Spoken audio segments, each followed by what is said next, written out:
The face of the funeral services business is changing. 65% of graduates from funeral director programs in the United States are now women. Everybody asks me, they're like, oh, you like dead bodies? Nobody likes dead bodies, you know?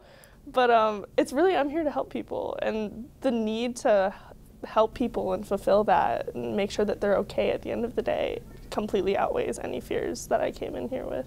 Anita Bennett believes compassion is a big reason women are increasingly drawn to the profession. You cannot never understand how a person truly feels, but you can always let them know that you're there, and that if they need someone to go through it with them, you're there.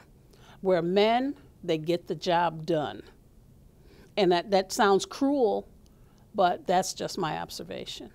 Students at the State University of New York in Canton study the business of death, including making life masks of fellow students. They use them to measure head dimensions and symmetry, skills they will need to restore facial features lost to illness or trauma on the deceased. But many graduates say there are barriers to women succeeding in the industry. Darian Frederick is the funeral director at Cleveland Funeral Home in Watertown, New York.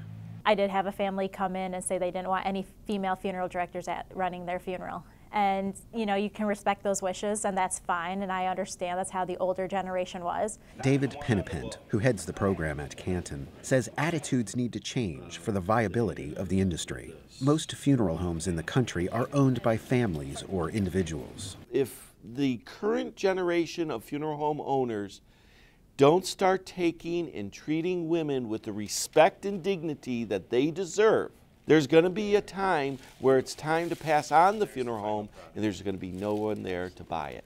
The profession within itself will collapse.